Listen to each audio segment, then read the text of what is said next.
ouvinte chama Marilu Cabanhas. Bom dia, Marilu. Oi, Glauco, bom dia para quem está acompanhando a gente aqui no Jornal Brasil Atual. A gente vai falar agora, Glauco, sobre o projeto de lei, né, que trata do licenciamento ambiental, o PL 3729/04, que será analisado hoje na Câmara dos Deputados. Esse tema estava na pauta ontem, mas foi adiado para esta quarta-feira. Esse PL define regras gerais a serem seguidas para a emissão de licenças para obras e empreendimentos.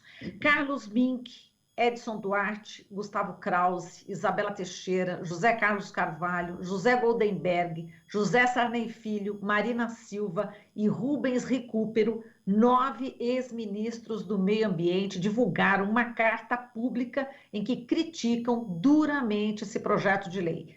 E críticas, obviamente, serão feitas também pelo nosso colunista Wagner Ribeiro, professor do Departamento de Geografia da USP e do Programa de Pós-Graduação em Ciência Ambiental. Oi, Wagner, bom dia. Bom dia, Marilu, bom dia quem nos acompanha. Bom, Wagner, esse PL sobre o licenciamento ambiental merece aí críticas, né? Conseguiu unir aí ex-ministros de governos de diversos espectros políticos, né? E ativistas já falam que esse projeto de lei é a mãe de todas as boiadas, praticamente acaba com o licenciamento ambiental no país, Wagner? Não há dúvida, Marilu, esse projeto de lei, ele de fato passa a boiada, né? Inclusive um dos itens que é claramente beneficiado, né, sem necessidade de licenciamento, de acordo com o relator, é justamente a expansão da atividade agropastoril, inclusive também a pecuária. E em vários momentos, quando a gente lê o relatório, lê o documento que foi disponibilizado no dia 10, agora segunda-feira, fica muito marcado o caráter de classe, né? Ele chega a falar que é imoral, imagine você, querer pedir licenciamento ambiental para 5 milhões de propriedades rurais do Brasil, e especialmente quando está vinculado a, por exemplo, expansão de área agrícola, expansão da pecuária. Quando um relator usa esse tipo de palavra, ele está deixando claramente seu caráter de classe, né? Então, esse é o tipo de enfrentamento que nós estamos tendo pela frente agora, no dia de hoje, né? Não por acaso esses 8 ministros se manifestaram ontem, houve também um tuitaço, eu diria, bem sucedido, essas duas iniciativas, porque conseguiu que o projeto que seria votado ontem vai entrar em pauta hoje. É provável que esperamos, né, que ele não entre em pauta, e se entrar em pauta, que ele seja recusado. Embora nós sabemos também que a dificuldade é enorme, porque há uma ampla maioria, né, uma importante bancada hoje pluralista no Congresso brasileiro, que vai certamente fazer gestão para que esse projeto seja aprovado. E o que ele tem de tão danoso à sociedade brasileira, Marilu? Primeiro aspecto fundamental é que o licenciamento, ele é como diz bem o nome, né? É um pedido de licença à sociedade de um indivíduo, de um empreendedor, seja numa empresa, seja num produtor rural, enfim, seja até o órgão público, né? Que quer, por exemplo, ampliar uma estrada. Isso tudo é uma licença, né? Que você pede para a sociedade, olha, eu quero fazer isso, posso fazer? Né? Vou gerar tais impactos. Será que a alternativa que eu estou trazendo é a que vai onerar mais ou menos em termos ambientais a sociedade brasileira? Então, ele é, antes de mais nada, uma política pública de enorme interesse público, né?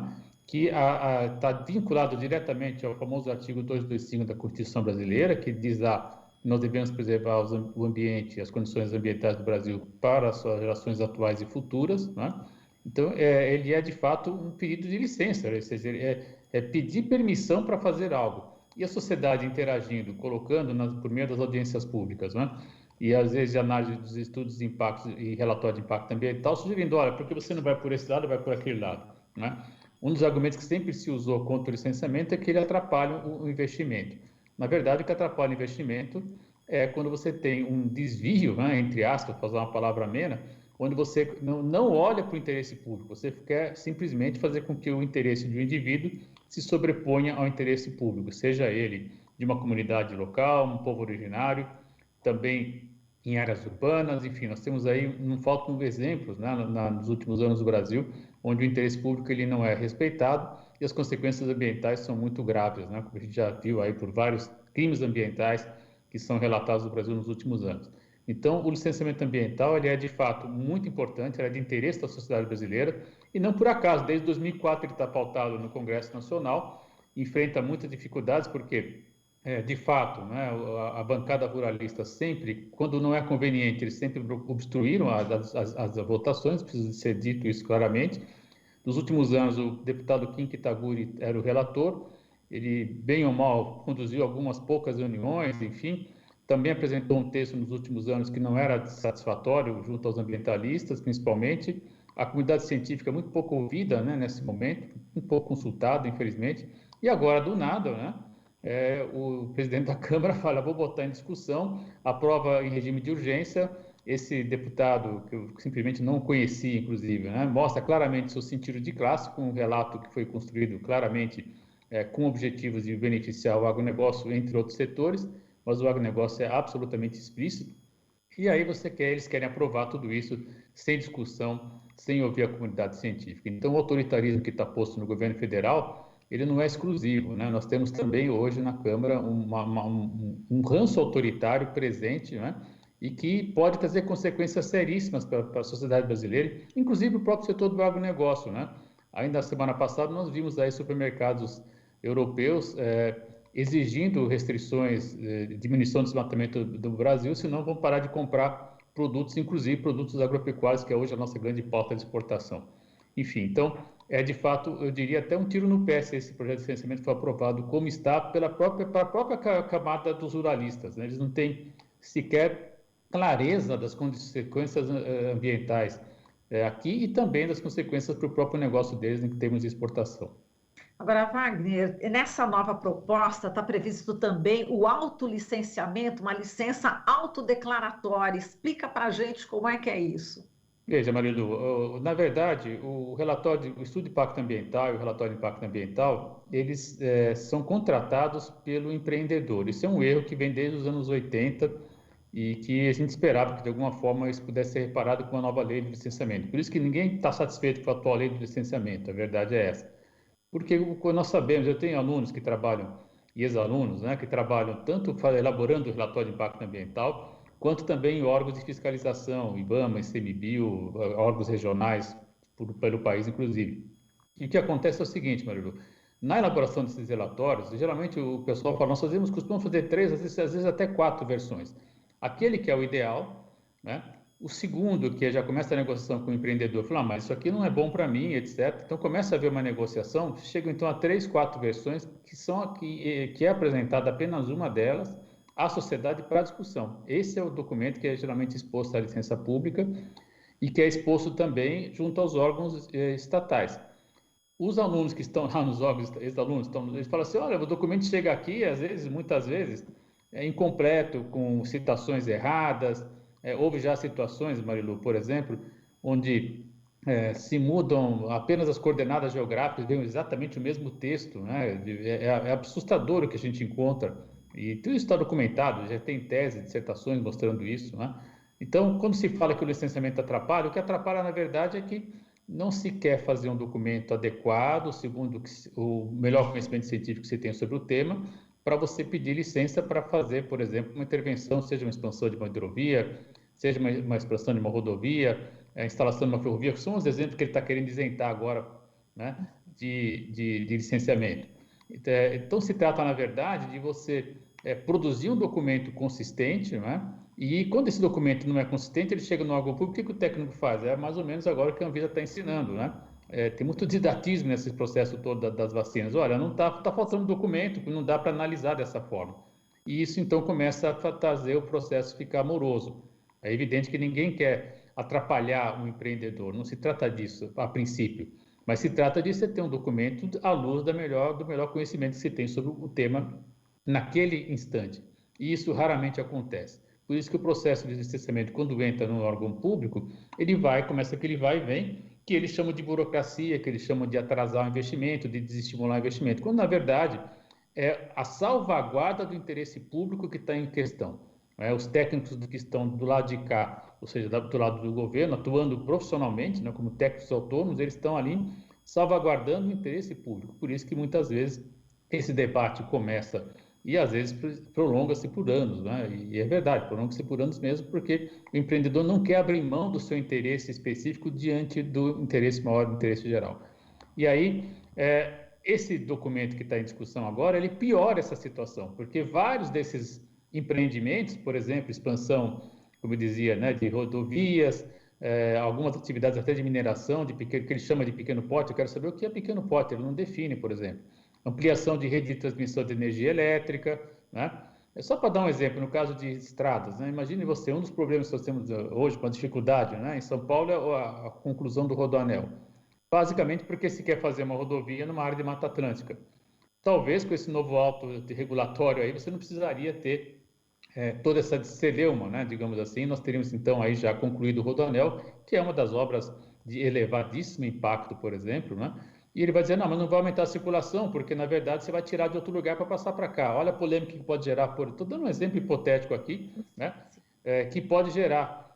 E aí você vai ter, ao contrário do que ele está dizendo, muito mais controvérsia jurídica, né, do que ele está dizendo que vai resolver. Então, na verdade, é um documento muito ruim, né, porque ele torna esse autodeclaratório absolutamente questionável. O que é autodeclaratório para o empreendedor pode não ser para a sociedade brasileira, né? E quando é autodeclaratório, ele diz, olha, eu vou fazer só esse tipo de intervençãozinha aqui, depois você vai ver, ele desviou o rio, né? Você vai ver lá depois, ele muitas vezes... desviar rio, infelizmente, é uma prática, Marilu, muito mais frequente que as pessoas têm do que ocorre, né? E ele é tão grave quanto desmatar também. O cara fala assim, não, mas eu não desmatei. Você vai ver lá no terreno, ele desviou o rio, né? E outra coisa também que está posta é que ele diz que vai fazer muita fiscalização por meio eletrônico. De acordo, isso é possível para algumas atividades, outras não. O técnico tem que estar no campo sim, porque desvio de rio você não enxerga se você não estiver lá no campo. É só um córregozinho que eu desviei para lá, para cá. Então, o eletrônico é bom para controlar desmatamento, mas se você, por exemplo, ver desvio de curso d'água já não é possível, né? Porque você pode muitas vezes camuflar com outras estratégias que eles sabem muito bem como fazer, né? Então, são situações, Marilu, que a gente tem que estar muito alerta, muito atento e não podemos ser coniventes com esse tipo de situação. É preciso hoje fazer um novo tuitaço contra o PL, né? É preciso hoje entrar nas redes, e todos nós estamos hoje inseridos em diversas redes de pesquisa, e divulgar o quanto esse tipo de empreendimento, de liberação para empreendimento dessa ordem, vai trazer mais aumento do desmatamento, vai dificultar ainda mais a visão do Brasil no cenário internacional, porque é um passa-boiada generalizado, sim, né? E dessa vez o documento tem claramente um espírito corporativo, um espírito de classe, eu diria, quando o cara escreve lá que é imoral querer taxar a expansão do agronegócio. Muito bem, Wagner, pegando o gancho aí da mineração, que foi um dos exemplos que você citou, do jeito que está, a gente já teve as tragédias, né, de Mariana, de Brumadinho, em Minas Gerais, quer dizer, vai piorar, como você disse. Então, o que seria, né, piorar ainda mais do que a gente já viu até agora, né, como Mariana e Brumadinho? Veja, Marilu, é um liberou geral, né? Você, na verdade, passa a ter aí o Deus dará, né? É a desorganização total, né? É tirar o Estado da regulação ambiental de fato, né? Ele diz que não, é só para obras de grande porte, mas não qualifica que é uma obra de grande porte, não qualifica que é de pequeno porte, médio porte, enfim. E nós sabemos muitas vezes que uma obra pode ser de pequeno porte, mas pode trazer impactos seríssimos. A questão não é muitas vezes não é nem o tamanho da obra, mas exatamente o que vai ser feito. E às vezes ela está situada num ponto, por exemplo, na bacia hidrográfica, que ela pode ter um enorme poder de difusão, mesmo sendo uma obra pequena, né? Às vezes você tem uma obra grande num outro ponto, numa baixada, por exemplo, você pode, enfim. Então não é o tamanho do empreendimento que vai definir isso, é a posição que ele está na bacia hidrográfica, é também o tipo de empreendimento que vai ser realizado, que tipo de resíduo ele vai gerar, que tipo de material vai ser acoplado para você fazer a mineração, né? Então nós sabemos que esse é um problema seríssimo, né? E aí a necessidade, não por acaso, das usinas de rejeito, que depois acaba, como você citou, esses dois exemplos dramáticos no Brasil, mas teve Barcarena também, enfim, nós temos outras situações no Brasil, lamentavelmente, né, que mostram que a mineração, quando ela não é bem conduzida, ela pode sim gerar impactos, de alta relevância e de longa duração, né? E aí fica o ônus depois, o custo para a sociedade brasileira, os empreendedores simplesmente dizem, não, mas eu declarei que não ia fazer e tal, mas acabou fazendo, né? Então, é de fato muito preocupante, muito assustador, que nessa altura do campeonato, com tudo isso que já aconteceu no Brasil, com os olhares internacionais que nós temos sobre o Brasil hoje para questões ambientais, né? Com tudo isso, se tem eu vou usar uma palavra talvez um pouco dura, mas a desfaçatez de querer passar um projeto dessa ordem nesse momento. Isso mostra realmente que aquela fala do ministro Salles do ano passado, né? Já tem um pouco mais de um ano, de que a ideia é realmente passar a boiada, né? Eles perceberam que o ano que vem provavelmente terão grande dificuldade de fazer uma bancada tão numerosa como fizeram esse ano, pelo menos eu espero que isso não ocorra de fato, né, que a população brasileira esteja alerta na hora de votar, e querem então, nesse ano e meio que falta pela frente aí, passar o que for possível, né? Porque eles sabem que depois de 2022, esperamos o Brasil tenha outra cara, outro perfil, e volte a ter aí eu vou usar a palavra bem dura, né? Rumo de um país civilizado, rumo de um país que respeita a Constituição, rumo de um país que está preocupado com o ambiente, com as gerações atuais, gerações futuras, que é o que deve ser preconizado no século XXI. Pois é, e olha o nível, né? O deputado Nery Geller, do PP do Mato Grosso, né? O relatório é dele. Ele foi investigado aí sobre uma invasão de terra pública no Mato Grosso, né, em 2014. Quer dizer, e sem debate público, né, nem dentro do Congresso, nem fora do Congresso, a sociedade está completamente aí alijada desse processo de discussão, né, Wagner? Sem dúvida, Marilu. Essa é outra grande questão que nós temos que estar em alerta, né? Se hoje passa uma pauta tão fundamental como a questão ambiental hoje para o país e para o mundo, o que virá pela frente, né? Se nós pensarmos aí em termos de questões vinculadas à cidadania, questões vinculadas ao acesso à saúde, questões vinculadas, enfim, ao próprio sentido da democracia nesse país. Então, é de fato muito preocupante, né? A sociedade brasileira tem que estar muito atenta ao dia de hoje, refazer um tuitaço, já que não podemos ter contato, né? Infelizmente, aglomeração, mas, enfim, fazer valer, né, o nosso interesse, o interesse geral da população brasileira, que está muito além dos interesses específicos de determinadas camadas importantes, que são importantes. Ninguém está dizendo que não se deve produzir, né? Mas se deve produzir segundo o interesse geral. Não é o Deus dará, não é eu faço o que eu quero, é o que eu faço o que a sociedade brasileira permite que eu faça.